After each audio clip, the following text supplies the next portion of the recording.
¿Empiezo? Ah.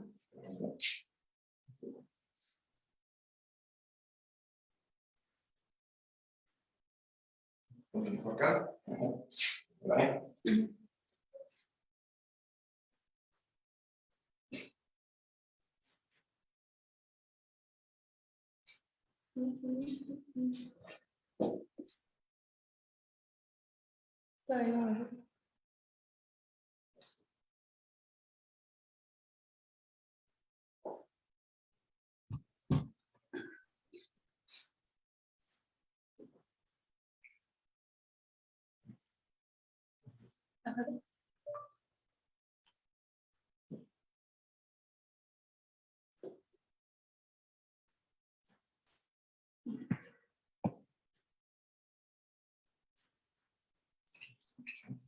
¿Ya empiezo? Hola, buenas tardes a todas y todos. Estamos transmitiendo desde Grupo Index su nueva temporada de streaming online. Bueno, el día de hoy les vamos a presentar el tema de la producción de frutales y la importancia para México, que está a cargo del doctor Raúl Nieto Ángel. Bueno, dentro de sus logros y de su trayectoria, podemos derivarlos como Premio al Mérito Ecológico 2016, Premio al Mérito Agronómico 2019, Premio Latinoamérica Verde 2019-2020, Presea Evangelina Villegas Moreno, miembro del Sistema Nacional de Investigadores, presidente de Mente y Tierra Fértil AC. Bueno, al final de la presentación se dará un espacio para poder responder las preguntas. Por favor, escriban en los comentarios. Y bueno, vamos a esperar un momentito para que se puedan enlazar más.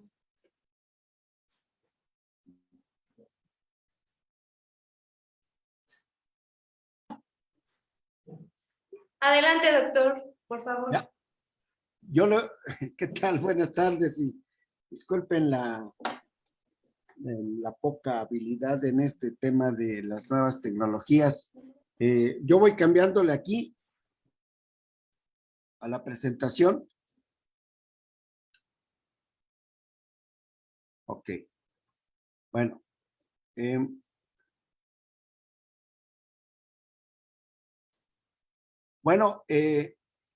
¿Puedo continuar? ¿Voy bien? ¿Puedo continuar? Bueno, en esta ocasión voy a presentarles un tema acerca de la fruticultura y su importancia para México. Y quiero empezar con este eslogan sobre el hombre vale por lo que sirve, no por lo que sabe y menos por lo que tiene. Que eso es lo que estamos casi predicando todos los profesionales de la agronomía. Nuestra realidad en México es que estamos importando el 65% de lo que consumimos. Entonces, todo viene prácticamente de la mayor parte de Estados Unidos, de Chile y de otros países en menor cantidad, pero el 65% de lo que consumimos viene de fuera. En México, a pesar de ser centro de origen, el caso del maíz, se importan el 76% de lo que consumimos, incluyendo el maíz que se utiliza para realizar los alimentos balanceados para el ganado, y fundamentalmente la mayor cantidad de maíz que se importa es el maíz amarillo. Ayer escuché el dato que se están importando más de 15 millones de toneladas. Yo tengo este dato de 12, pero yo seguramente que se ha incrementado más. Y un tema bastante importante es que el 80% de las frutas de clima templado frío también son de importación. Entre ellas, pues la manzana, la pera, el durazno, el chabacano y todas ellas. El 98% de las oleaginosas también son de importación. Entonces, ¿cuál es la situación que estamos viviendo en México y en el mundo?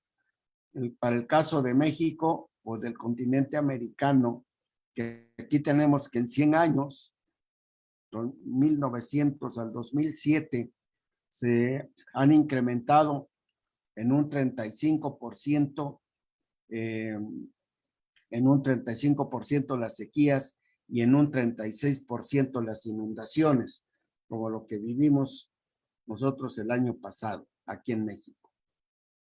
¿Cuál es la situación en cuanto a las dependencias que tienen que ver con el campo?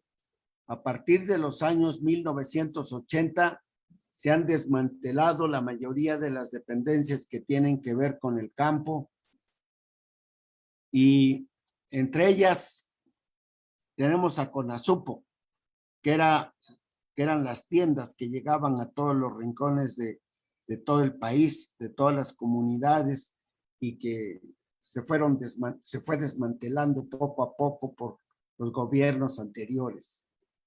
Anaxa, que era la aseguradora del campo,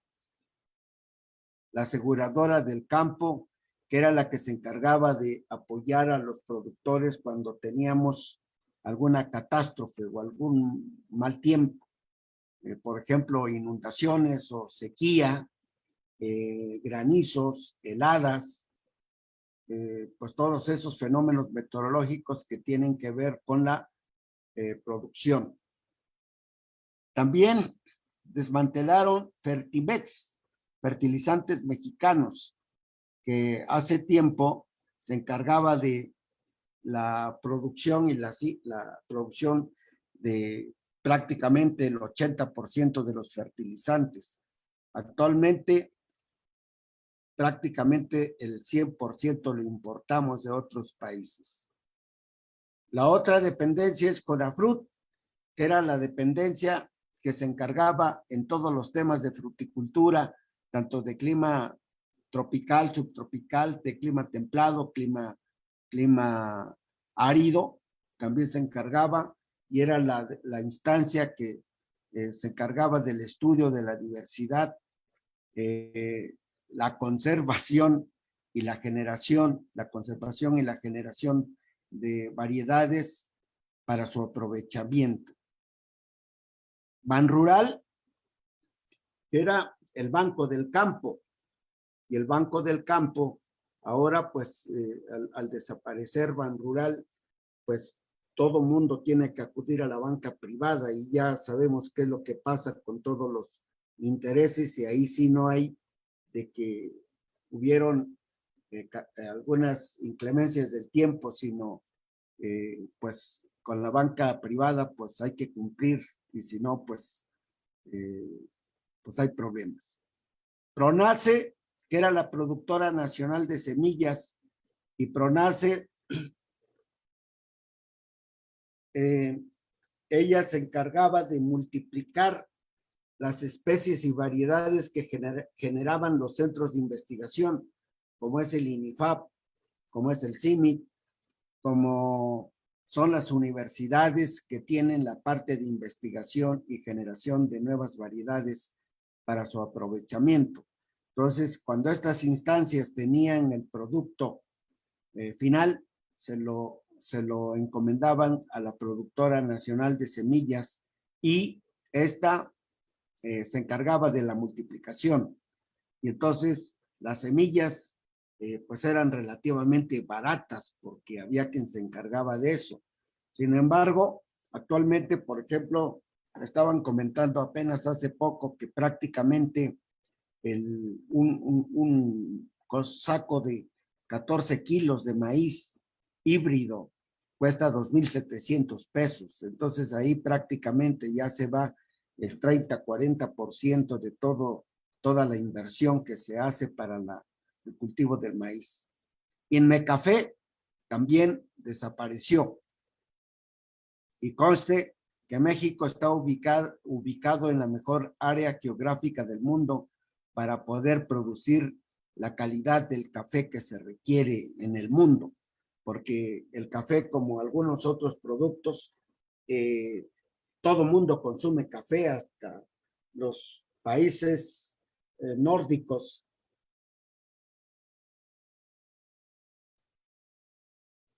y más para ellos, con el tema del frío, pues consumen mucho café, todo el mundo consume café, toda Europa consume café, entonces hay un potencial de mercado.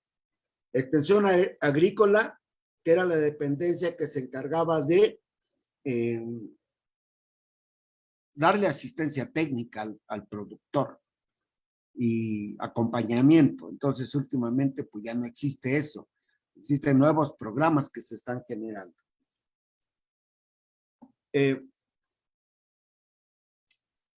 Entonces, del campo dependemos casi 8,000, somos 7,700 millones de habitantes, casi 8,000 millones. Todo mundo consume algo del campo. Todavía la humanidad no consume otra cosa más que resultado del campo. Todos los animales consumen forraje, consumen alimento balanceado y todos dependen del campo.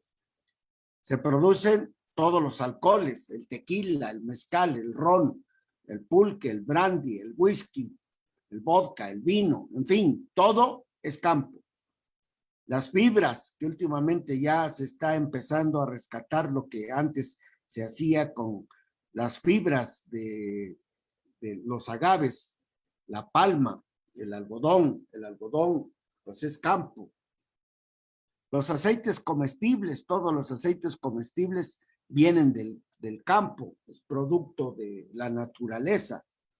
El oxígeno que consumimos, y ahora con el tema de la pandemia, pues estamos en ese problema cuando hay desabasto, cuando hay problemas de respiración. México tiene alrededor de 34 millones de hectáreas que se siembran de cultivos y aparte de producirlo, algún producto que consumamos, como es el grano, el follaje, el tallo, el tubérculo, eso, pues esa gran cantidad de plantas producen, también liberan oxígeno. Por eso, en el caso de Brasil, se dice que Brasil es el pulmón del mundo, porque ahí se produce pues la mayor cantidad del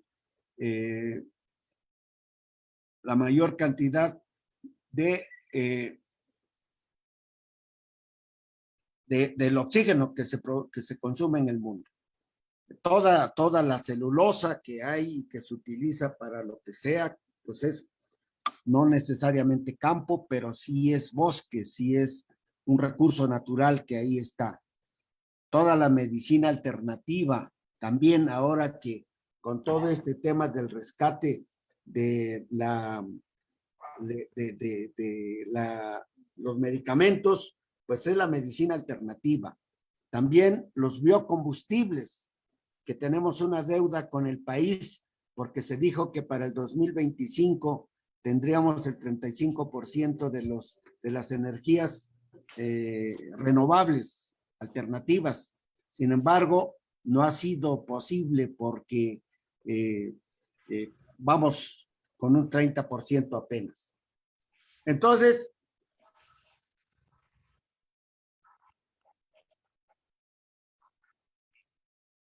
para nosotros, el futuro de la humanidad está en el campo.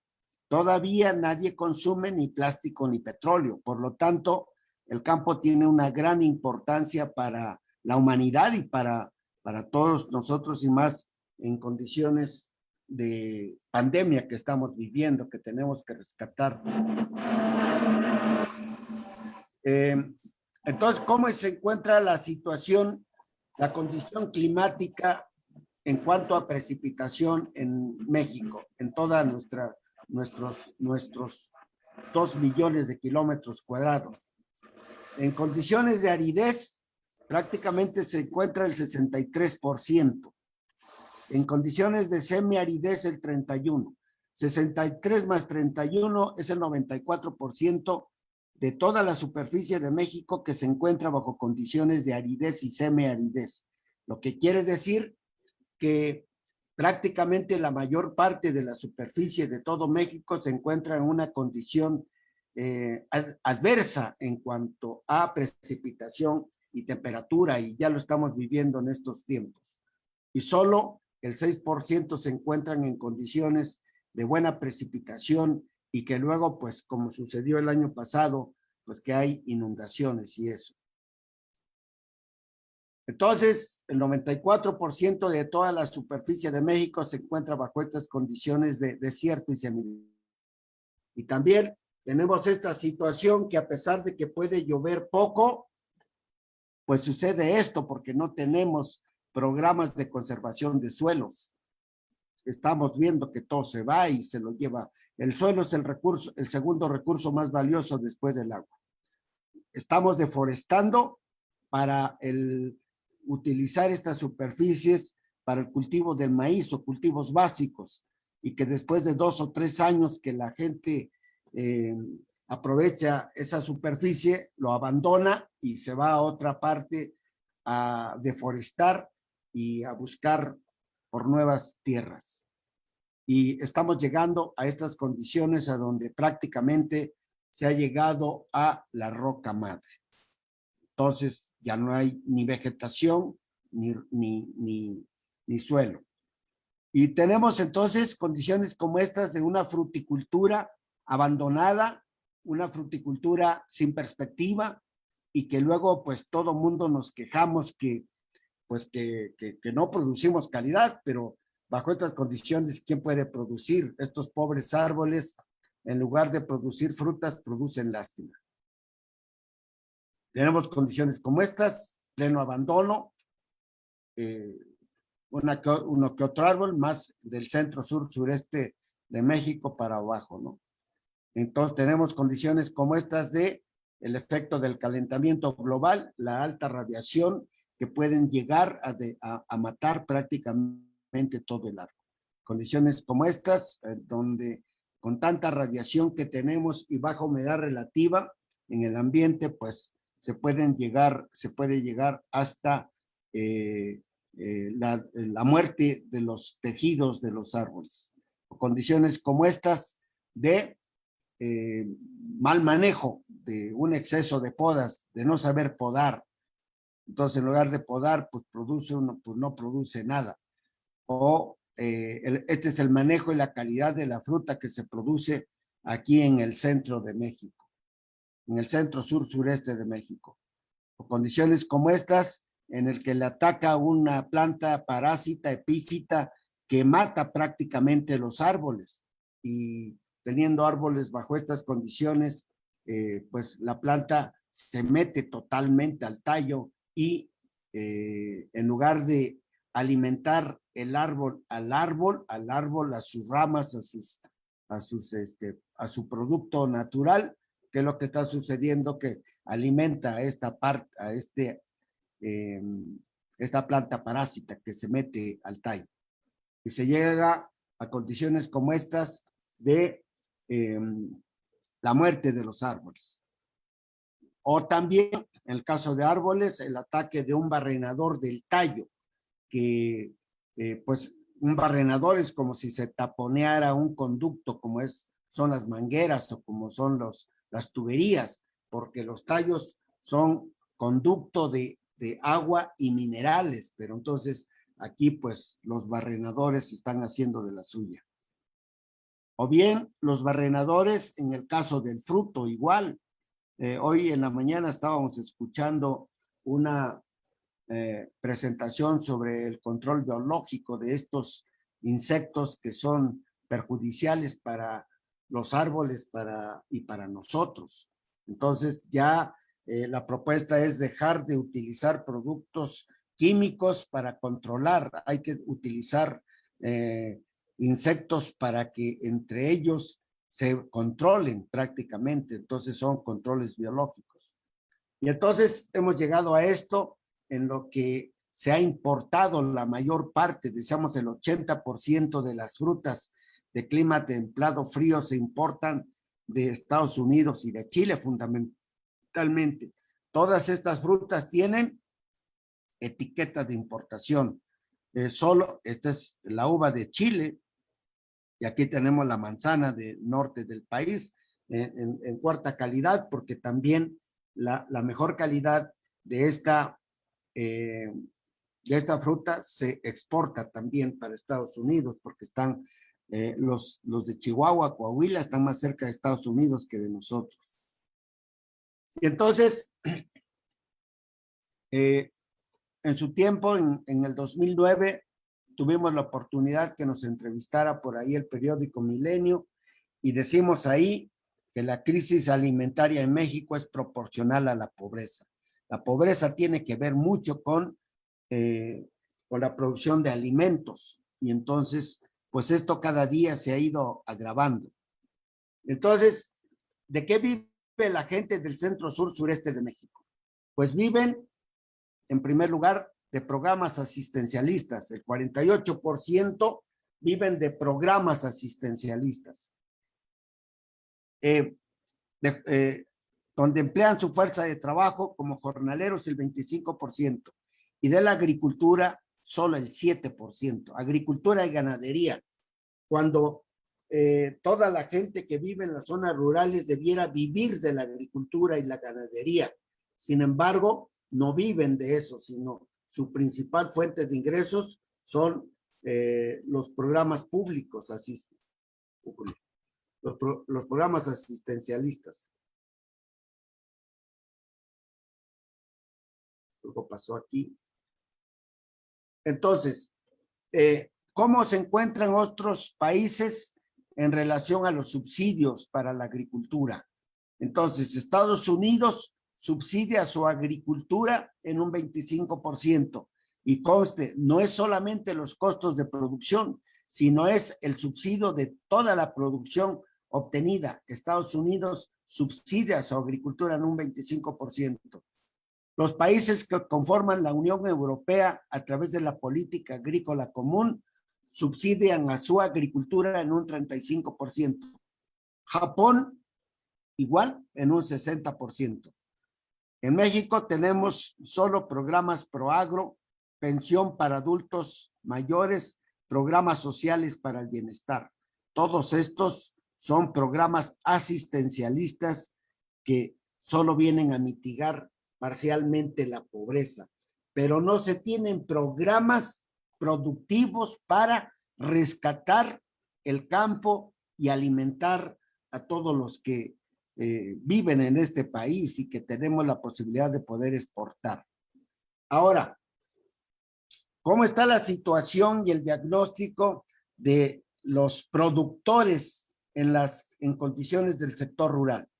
El 5% de los productores del sector rural son productores empresarios.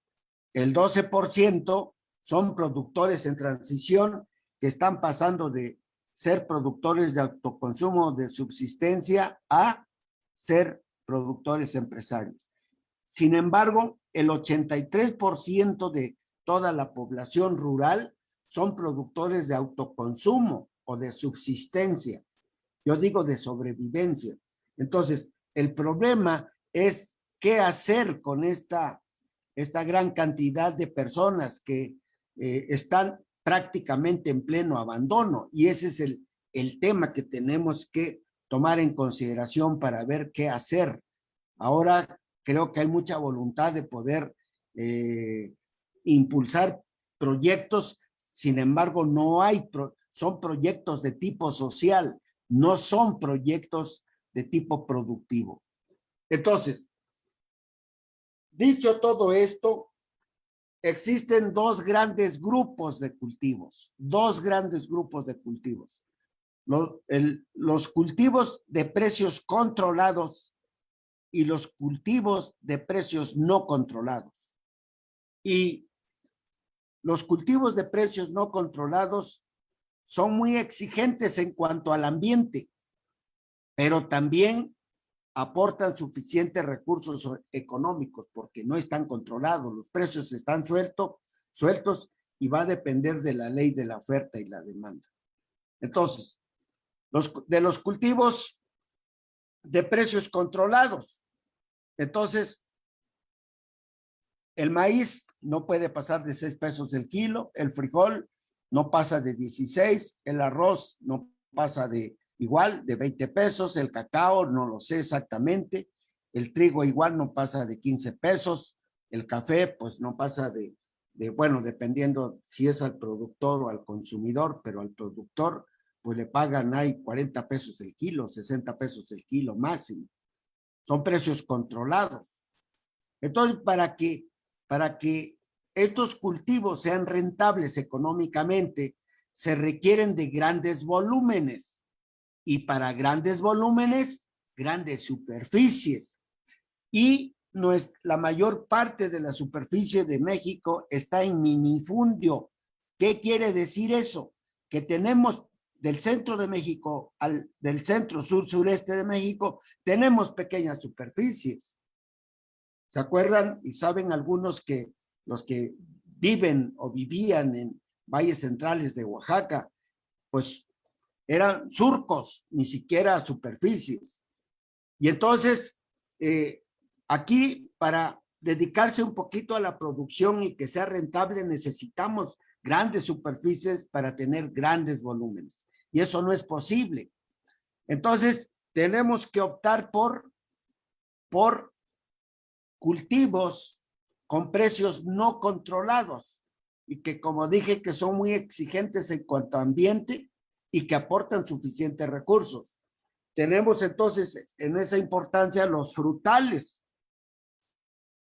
Para que tengan idea, ahora vamos a ver una diapositiva que tenemos 724 especies frutícolas en México y de estas 540 son nativas de este país.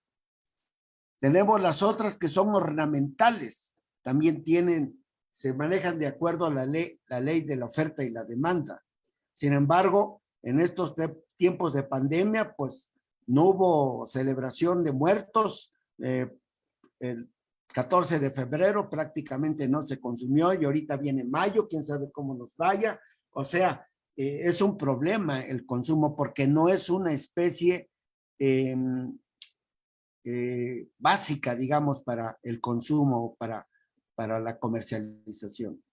Tenemos las hortalizas y que ahora las hortalizas están consideradas como de las especies que deban consumirse, porque aunque por ahí viene, creo, el dato, pero la ONU y la FAO declararon que el 2021 es el año de las frutas y las hortalizas, y sobre todo por este tema de la pandemia y de los problemas que hay en cuanto a la cantidad de muertes que han habido por la mala alimentación.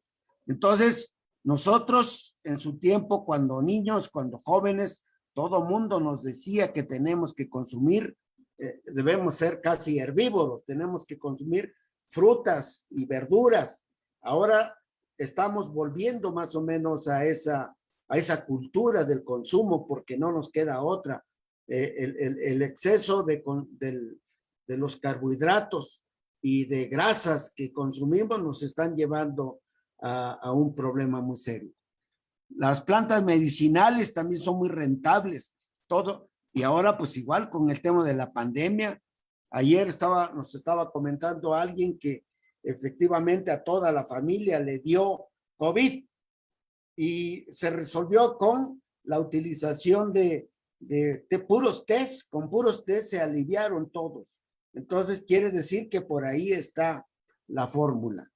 Las especias, dice especies, debe decir especias, como son la vainilla, el tomillo, el clavo, todas esas especies también son muy rentables. Entonces, aquí tenemos en el caso de los frutales, el aguacate que ha llegado a valer aquí en los mercados de México hasta 120 pesos el kilo.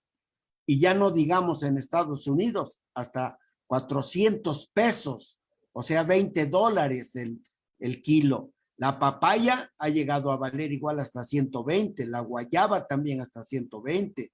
El durazno, si ustedes van a los mercados actualmente, van a encontrar que el durazno, que es importado de Chile, cuesta ahorita 80 pesos. La guanábana, una sola fruta, cuesta 70 pesos aquí, después del productor. La pitahaya se estuvo comercializando el año pasado a 70 pesos el kilo para el mercado nacional y para exportación. El tejocote, aunque no vale mucho, pero es una especie nativa muy adaptada, llega a valer hasta 25 pesos el kilo para el consumo en fresco. El nogal para la nuez para los chiles en nogada. En fin, una serie de oportunidades que hay para los frutales. Entonces, el caso de hortalizas, pues ahí está el jitomate que ahora con la producción tan alta que tuvo Sinaloa y que no hubo heladas tempranas, pues logró sacar altos volúmenes y estos altos volúmenes, pues abarató los precios en el centro de México, tomate de cáscara, cebolla, ajo, en fin, no vamos a hablar de esto porque esto ya no es el tema, pero nada más para ver cuáles son las especies de los cultivos no controlados, el caso de ornamentales, gladiola, hortensia, rosa, tulipán, todo eso. Las medicinales, la hierba del sapo, la manzanilla, el romero. En Chapingo se caracteriza porque ahí tenemos a los pioneros que conocen el tema de cómo funciona la hierba del sapo y entonces pues algunos están lucrados con esa especie, pero bueno, qué bueno que tenemos esa planta medicinal en México. Y las especies, otra vez aquí el error, especias, está lepazote, orégano, hierro, todo eso es caro porque siempre compramos pues 100 gramos, 50 gramos, un frasquito pequeño, no andamos comprando kilos. Entonces tiene su precio. Entonces, aquí tenemos lo que pasa en la agricultura con el destino que se le da a los productos finales. Aquí tenemos entonces, bueno, una planta de maíz, pero así puede ser un frutal o puede ser lo que sea. Esta planta, para que pueda desarrollarse, necesita agua, minerales, dióxido de carbono y luz. ¿Para qué? Para que esta planta exprese su máximo potencial para este organismo, para este ser vivo, que es el hombre. Y pues lo que se dedican al campo, aparte de producir, pues tenemos que vernos beneficiados porque tenemos que vivir. Entonces, en realidad, las escuelas y los centros de investigación que se dedican a buscar formas de cómo incrementar la producción, pues es esta. Incremento la producción para que yo tenga una ganancia para esta persona y esta persona tiene que consumir lo mismo. O bien, me dedico al incremento de la producción para este grupo de organismos. ¿Y para qué quiero este grupo de organismos? Pues para este también. O sea, aquí triangulamos solamente. Pero finalmente, el objetivo de todo lo que hagamos está, el objetivo es, y la meta es el hombre, no es otro organismo. Si nos preocupamos para que este grupo de organismos, que son los animales de uso doméstico y para el consumo, pues tengo que preocuparme que incremente el peso, incremente la grasa, incremente pues todo eso para que haya, para que sea rentable para el que produzca el forraje para el animal y rentable del animal para el consumo del hombre. Entonces, hablando de frutales, aquí tenemos cuatro países que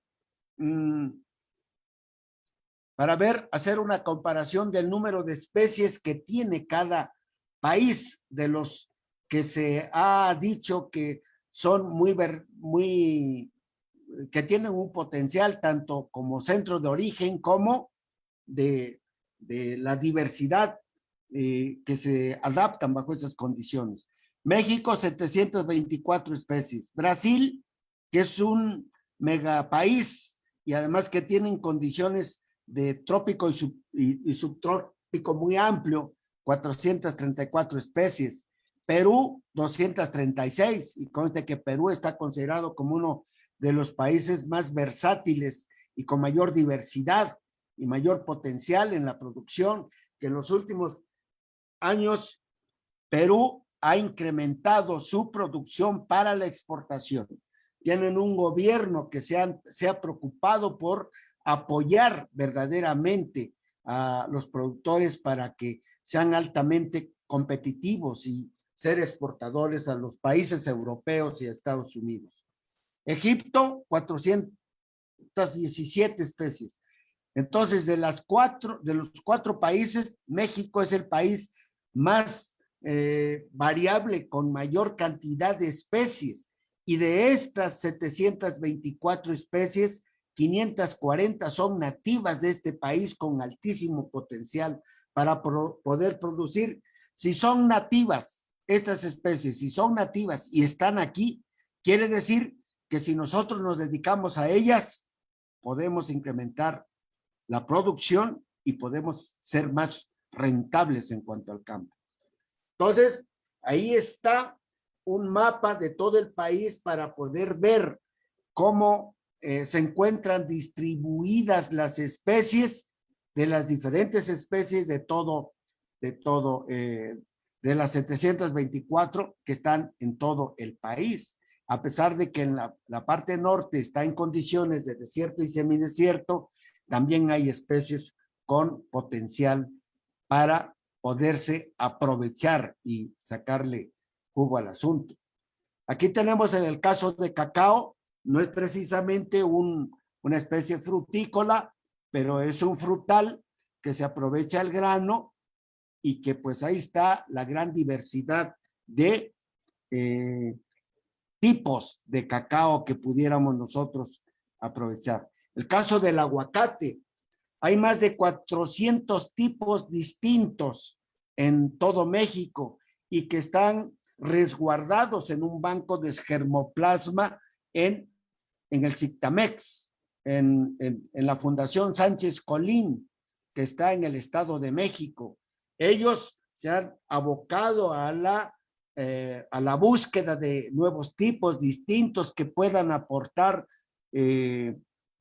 condiciones, puedan aportar lípidos, proteínas y demás. Pues ahora Estados Unidos, con el Super Bowl, ¿qué ha pasado? Pues que hay un consumo altísimo de aguacate, o sea, y todo mundo está pensando nada más en el hass, cuando hay una gran cantidad de especies que pudiéramos aprovechar todo y que tienen un mayor contenido de grasas, de aceites, mayor contenido de proteínas, mayor contenido de todo más que el hass, pero todo mundo piensa en el hass.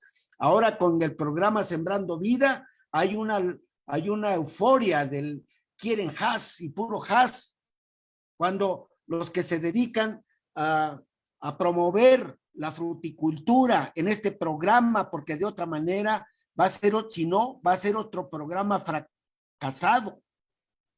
Perdón que lo diga, pero tienen que documentarse, tienen que buscar información, tienen que buscar a la gente que sabe y que se dedica a esto. No son muchos, son pocos, pero hay que buscarlos.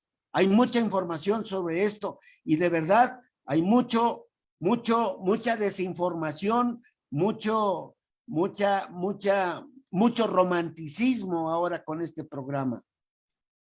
Y no solo en aguacate, también en otras especies.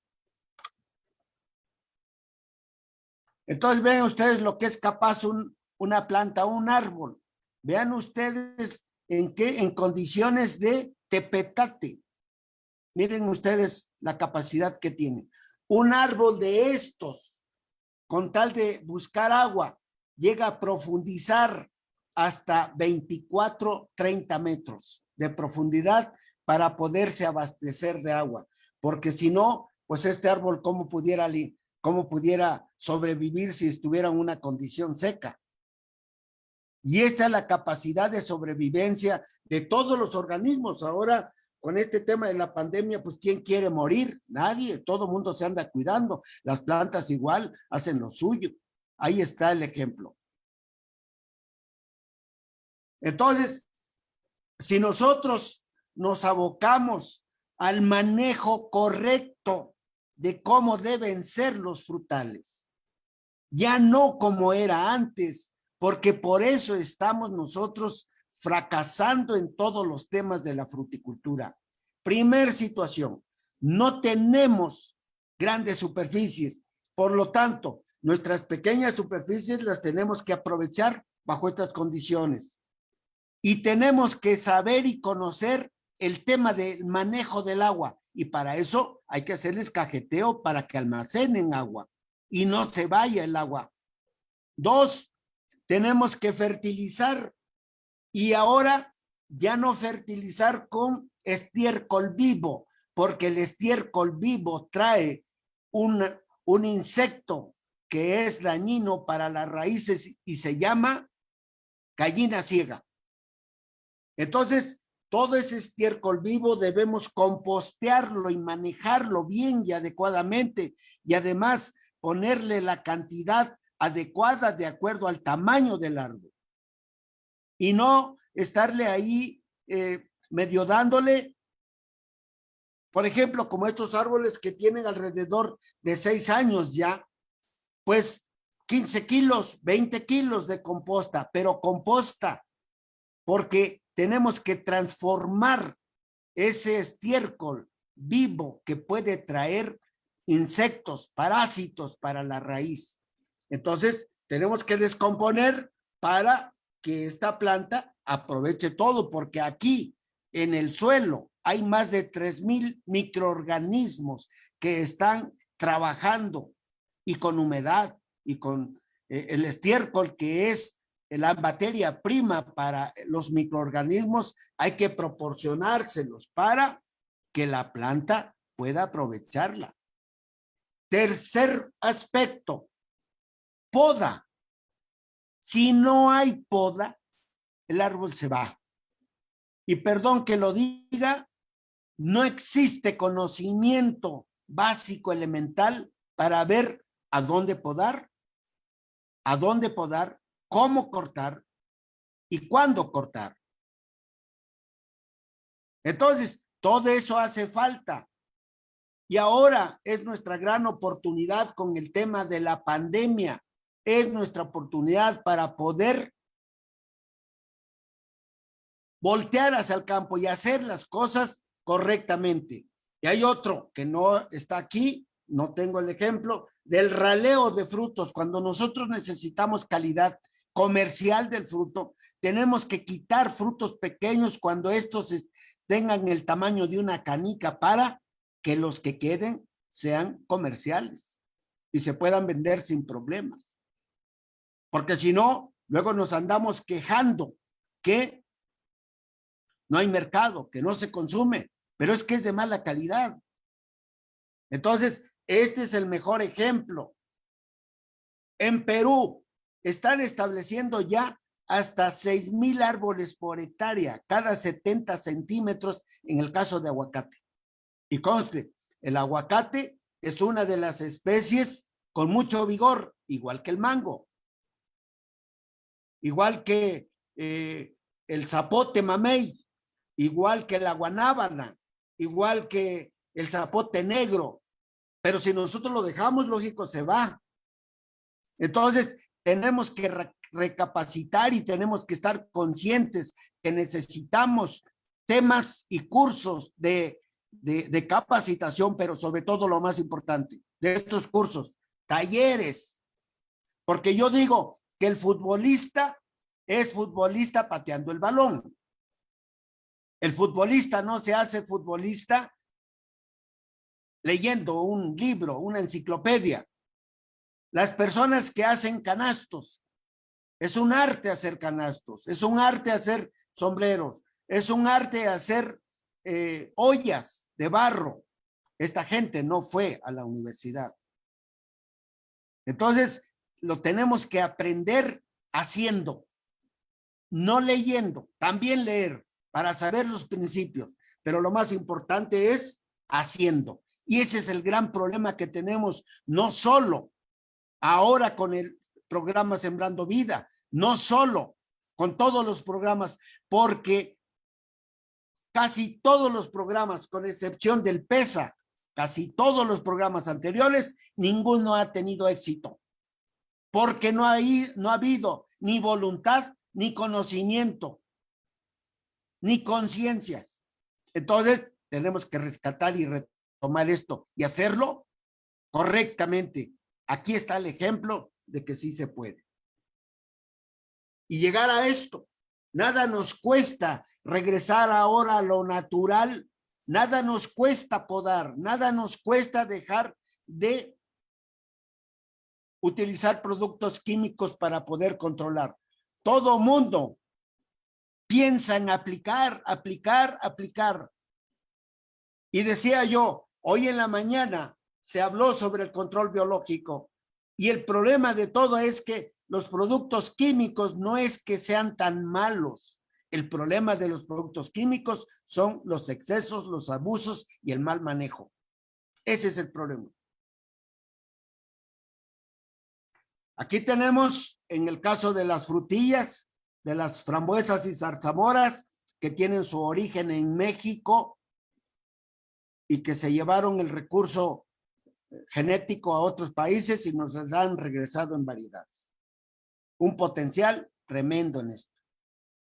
Han habido trabajos sobre el estudio de dónde están y cómo están y qué se puede hacer con esto.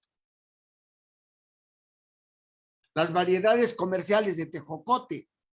Se tiene un banco de germoplasma en Chapingo, donde se tienen 190 y tantos tipos. El tejocote iba a menos cuando el tejocote es una especie que tiene su importancia cultural, que tiene su importancia comercial, que tiene su importancia medicinal, que tiene su importancia en la agroindustria. ¿Y qué ha pasado? Abandono total. Le cae un gusano y ya no puedo. Y todo el mundo quiere aplicar producto químico. Y yo digo, ¿cómo matan las moscas que están en la casa? Pues no se matan con ametralletas, se matan con matamoscas. Y entonces, todas estas plantas se deben manejar adecuadamente, debe uno ser preventivo. Entonces, de tejocote se tiene el banco de germoplasmas de más de 190 tipos distintos colectados en todo el país, o casi todo el país, y se tienen ya 5 variedades liberadas y 15 variedades que están en proceso de registro en el Servicio de Inspección y Certificación de Semillas. Ahí están los árboles de tejocote en alta densidad, 2.500 árboles por hectárea. 2.500 árboles por hectárea. Ahí está la calidad. Entonces sí se puede. Estos frutos llegan a tener tamaños muy parecidos y muy cercanos a la manzana. Eso es lo que queremos. Aparte de tamaño, calidad, pero con manejo adecuado. El caso del tejocote en Estados Unidos ha llegado a valer desde 15 hasta $22 el kilogramo. O sea, $20 el kilo, lo que es lo mismo, 400 pesos el kilo al consumidor en Estados Unidos. Ahora con la nueva firma del Tratado de Libre Comercio reciente que se llevó a cabo hace poco, se habló que existen 38 millones de mexicanos en Estados Unidos, más todos los latinos o los centroamericanos por lo menos. Y no todos, pero la mayoría de estos añoran al tejocote, consumirlo por lo menos en los inviernos que son muy drásticos, muy fríos, muy fuertes. Todo mundo se quiere tomar un tecito de tejocote, o sea, el ponche. No hay ponche si no lleva tejocote. Entonces, los paisanos compran al precio que sea con tal de tener su ponche. La tuna, centro de origen México, Nopal, centro de origen México, con un potencial tremendo también. Y no solo se puede aprovechar el fruto, también se aprovecha el tallo, la hoja, el cladodio, pues quién no sabe, pues consumimos el nopal como nopalito. Consumimos, el nopal tiene grandísimas bondades, todo el mundo lo sabe, se ha publicado, se ha dicho. Ahí está el potencial. Hasta podemos nosotros extraerle carbohidratos y consumirlo de alguna manera. El choconostle que se utiliza para la comida, para la gastronomía. Miren ustedes, pues se está produciendo, se está cayendo. O sea, estas plantas no tienen ningún manejo, y ahí se está produciendo. Las plantas están diciendo, aquí estoy, aprovechenme, háganme algo. No, todo abandonado, todo tirado. Y entonces, la gente que se ha preocupado de esto, ¿qué ha hecho? Pues ha llegado a esto. Y perdón que lo diga, pero gente de Puebla, el químico Omar Carpio es uno de los líderes en cuanto, y está promoviendo mucho la producción de nopal para tuna, y la tuna para el mercado tanto nacional como para la exportación. Él está llegando ya hasta Japón, pero ha llegado a diseñar su propio empaque y toda la cosa. Entonces, una especie nativa, igual que el aguacate, igual que el tejocote, igual que esto, o la pitaya. Lo que necesitamos es hacerle sus cajeteos para que almacenen agua y ponerle su composta para llegar a esto. Eso es lo que nos interesa, que la planta exprese su máximo potencial, pero tenemos que darle manejo y llegar a producir pitaya. Ya se va a acercar. Ahorita ya hay algunas partes que se está cosechando y no ha llovido, pero tolera esta especie la sequía y hay un resto de alternativas de aprovechamiento.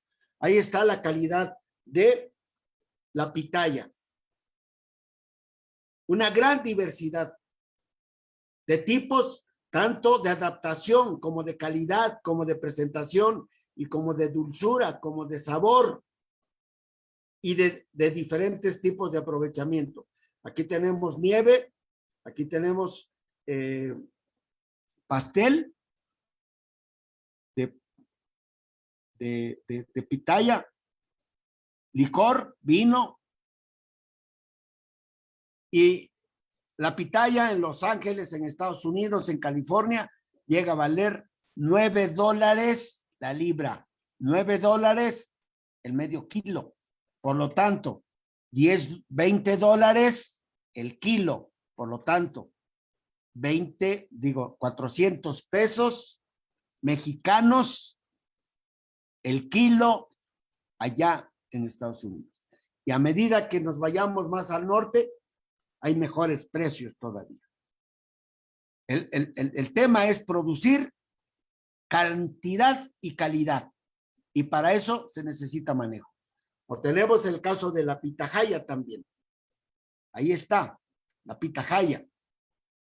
Una planta bastante noble, centro de origen México, que se desarrolla bajo estas condiciones de suelo tepetatoso calcáreo. Aquí tenemos ese tipo de suelo que les digo. Esta planta que está trepada en un guaje, y en una pitaya le contamos 254 frutos. 254. Y sin ningún manejo. Lo que quiere decir que si le damos un manejo, podemos nosotros incrementar la producción y la calidad sobre todo. Entonces vean ustedes los tipos de suelo en el que se está desarrollando esta pitahaya, y ahí están los tutores vivos que, aparte de darle sostén a esta pitahaya, les dan sombra parcial. La pitahaya necesita alrededor de 30% de sombra. ¿De acuerdo? Y entonces se ha llegado ya a manejos como este tipo. Y el color amarillo es por la alta radiación e insolación que hay. Esta planta, que es pitahaya, necesita de algo de sombra. Y yo digo que entre más natural sea el tutor y más natural sea la sombra, es mejor. Pero si no, pues habrá que ponerle malla sombra para poder no dejarlas tan expuestas a la alta radiación. Y ahí está la calidad, las diferentes calidades de pitahaya que se pueden producir. Ahí están ya preparándose para el mercado para exportación. Y entonces, pues nos quejamos que no se pueden. Entonces, ¿qué pasa? Mucha precipitación, es poca porque estamos en una condición de semidesierto. El agua se va a los mares. Entonces, uno de los temas que nosotros nos hemos abocado es a un trabajo serio para el almacenamiento de agua de lluvia. El almacenamiento de agua de lluvia para evitar que el agua se vaya a los mares. Y entonces, ahí tenemos obras pequeñas de conservación de agua de lluvia, obras más grandes, a donde en condiciones de roca madre, aquí tenemos, habiendo un poco de suelo, se puede conservar, y este es uno de los bordos más importantes que se tienen en mi comunidad para poder satisfacer toda la demanda de agua de riego. Si no fuera por esto, la situación fuera casi igual que lo que está pasando en todos lados en México. Entonces, fíjense ustedes la gran bondad de tener un poquito de agua, aunque sea. Entonces, en Vil Desierto, aquí tenemos un manchón a donde estamos cultivando maíz, incluso pues hasta plátano, ¿no? Entonces, en otros lados, en otras latitudes, en China, miren ustedes lo que hacen cuando nosotros estamos en condiciones de erosión y que el suelo se lo está llevando el agua, otra vez el segundo recurso más valioso, ahí está. Vean ustedes las terrazas que ellos hacen, de lo que son capaces de poder hacer, y entonces luego, pues nos quejamos y decimos que los chinos, pero miren ustedes, ahí está. Ahí están las terrazas. Ellos producen prácticamente el 60% del arroz que se consume en el mundo. Ahí están las condiciones, como es fuera México, todo erosionado. Y aquí está, y aquí está.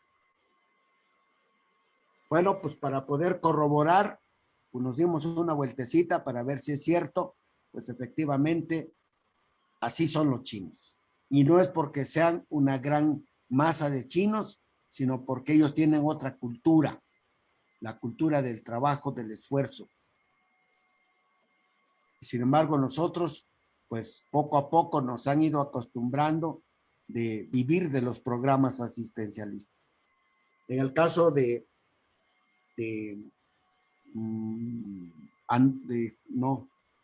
bueno, en Europa, se me fue, vean la vid, ellos sufrieron la Segunda Guerra Mundial. Iba a decir Andorra, pero no es Andorra, dejen acordarme, y entonces borrón y cuenta nueva, y empezaron nuevamente al establecimiento de vid, y que ellos en cada casa es una marca distinta, porque ellos se dedican en serio a el aprovechamiento de este recurso que es el suelo. El caso de los tulipanes o las ornamentales en Holanda, que a pesar de que no es de ellos, su centro de origen es Turquía, sin embargo ellos son los proveedores de casi todas las variedades de ornamentales que se tienen en el mundo. El caso de Naranjas, Valencia, en Valencia, donde igual se les acabó el suelo, ellos hicieron terrazas, han acarreado el suelo y han plantado árboles. Caso de Almería, todo lo blanco son invernaderos a orillas del mar Mediterráneo. Y en el caso de Canarias, en España, produciendo plátanos en invernadero. Y además consumiendo y aprovechando agua desalitrada del mar, porque prácticamente Canarias no llueve. Ahí sí no llueve, y no llueve todavía. Almería llueve alrededor de 150 milímetros al año, pero el caso de Canarias prácticamente no llueve. Y entonces, pues necesitamos en serio retomar este asunto, y ahora sí, como los futbolistas, como digo, o como todos los demás artesanos, tenemos que hacerlo, no hay otra. Tenemos que entrar en serio a la capacitación, porque árboles adultos los podemos rescatar y meterlos nuevamente a producción.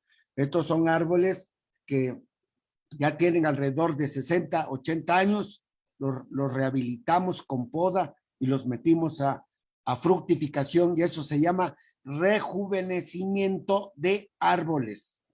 La ventaja de todas las plantas es que si nosotros los podamos y los podamos bien, estos vuelven a entrar a fructificación y con mucha calidad. Entonces, aquí tenemos algunas variedades de manzana aquí en la Mixteca oaxaqueña, y para eso hay que traer las variedades adecuadas de bajo requerimiento de frío, porque todo mundo quiere Star Crimson, Golden Delicious, Red Delicious. Tienen que entender desde los técnicos que no es por ahí. Las variedades de alto requerimiento son de 900 horas frío para adelante. Si no completan sus horas frío, no van a ser rentables. Entonces, existe mucha información y literatura para esto, pero hay que hacerlo. Estas manzanas no le piden ninguna calidad a las manzanas del norte o de Estados Unidos.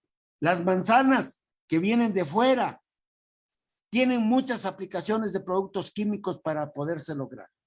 Y aquí tenemos nosotros condiciones muy favorables del centro de México hacia abajo. ¿Por qué? Porque tenemos una condición de humedad relativa muy baja. Lo que sí necesitamos es agua. Y la humedad relativa, la baja humedad relativa provoca que no haya tantos problemas de enfermedades y de plagas. Y además que eso hace posible que los frutos sean más dulces porque pierden agua, se deshidratan, son más dulces. Por eso todas las frutas que se producen del lado del Pacífico son de mayor calidad porque no tienen problemas de enfermedades y además son muy dulces. Por eso los melones y las sandías que se producen por Guerrero, por Michoacán, son de exportación por la calidad que tienen. El caso del café no es un frutal, pero miren el problema de un año de helada, que se llevó toda la helada. Entonces, ¿qué hicimos? Con el tema del manejo de la poda. Entonces, en lugar de arrancar y quitar, pues le podamos hasta abajo. Y entonces, así quedó el tronco. Así lo rehabilitamos y así quedó, pasando de 14, 15 quintales por hectárea a 40, 45 quintales por hectárea en 2 años. ¿Por qué? Porque al árbol lo que le cuesta es hacer la raíz, y la raíz ya está hecha. Y si ya está hecha, entonces pues se va rápidamente, se repone rápidamente. Entonces, yo digo que al árbol, en lugar de subirse, hay que agacharse para cosechar, no subirse. ¿De acuerdo? Pero todo mundo está pensando en subirse, en ya no sé qué tanta cosa, pero hay que reeducarnos para ver cómo vamos a trabajar todo este punto. Y entonces existe toda una necesidad de saber. Miren ustedes, yo nomás saqué por las redes sociales hace 4 años, convoqué por las redes sociales que tuve hace 4 años, no era tanto. Invité que voy a dar el curso de podas. Más de 300 personas ávida de saber, aprender. Ahí está. Y afortunadamente, en el 2009 y 2010 tuve el programa de podas en todo el estado, casi todo el estado de Puebla. Y no recuerdo cuándo, pero igual en Oaxaca tuve por lo menos una parte del programa de podas también. Entonces, aquí está la promoción que nosotros hicimos, taller poda de formación e injertación en frutales caducifolios, reivindicando al campo oaxaqueño. Prácticas de poda e injertos. Las prácticas de podas e injertos son un arte. Y si son un arte, lo debe hacer un artista. Y para que seamos artistas, necesitamos capacitarnos para saber cómo cortar, dónde cortar y cuándo cortar. Entonces, no basta hacer, no basta poner el huevo, hay que cacaraquear. Entonces, nosotros rescatamos al tejocote, perdón que lo diga, entonces nos fuimos a la primera feria, a la segunda feria, ya vamos como a la 15ª feria. Fiesta, hacemos una fiesta y promovemos el tejocote. Entonces, el tejocote que ya iba a menos, ahora va a más.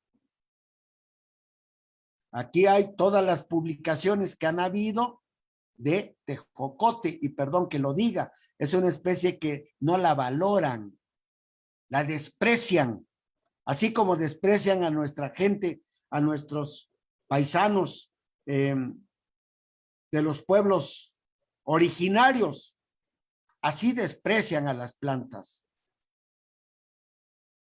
Y perdón que lo diga, pero así es la realidad.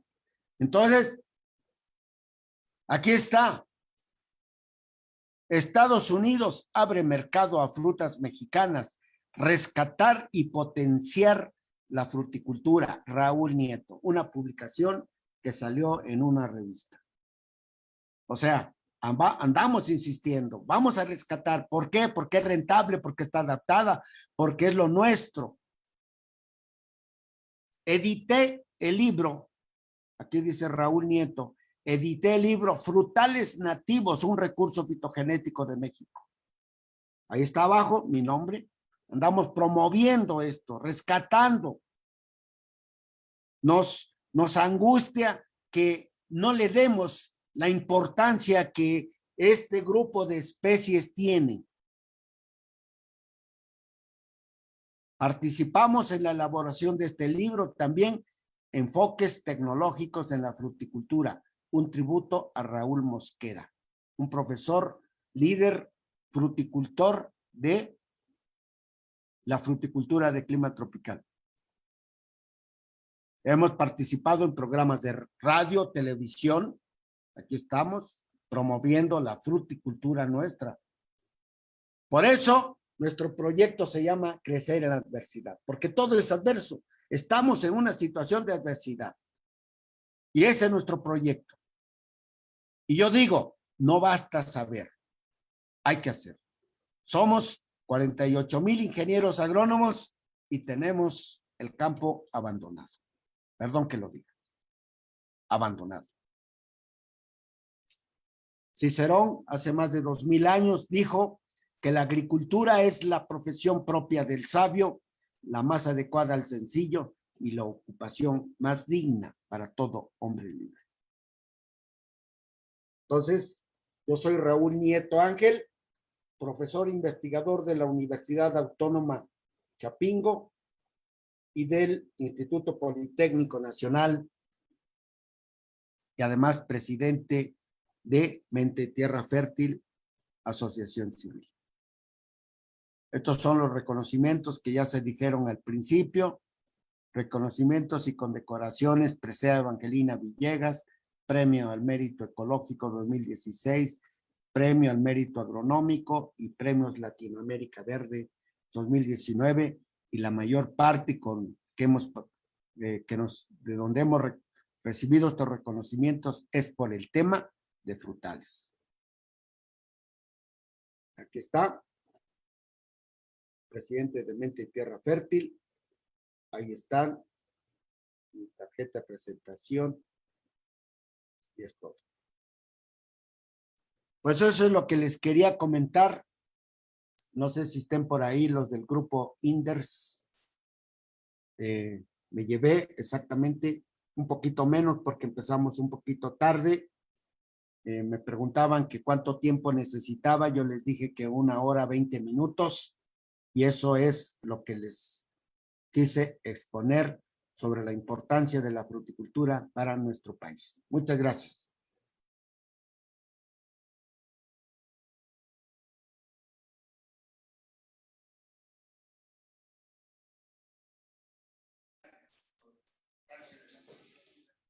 Pues muchas gracias, doctor. Bueno, ahora vamos al apartado de preguntas. Por aquí tenemos una. ¿Qué frutales se pueden usar como cercas vivas?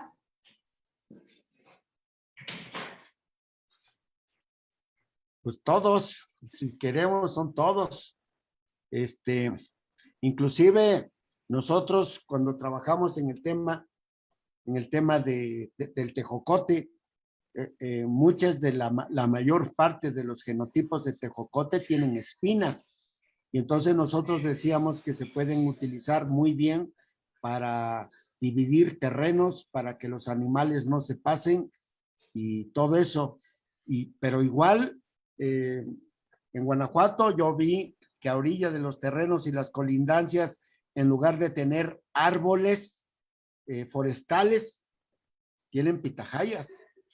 Entonces puede ser todo, cualquier especie, todas las especies son susceptibles para poderse utilizar como barrera viva o como colindancia de los terrenos. Ok. Bueno, creo que ya no tenemos más preguntas. Pues muchas gracias, doctor. Estamos muy agradecidos con usted. Bueno, esperen más streaming. Esténse pendientes. Vamos a actualizarnos en esta temporada y bueno, los esperamos más adelante. Gracias.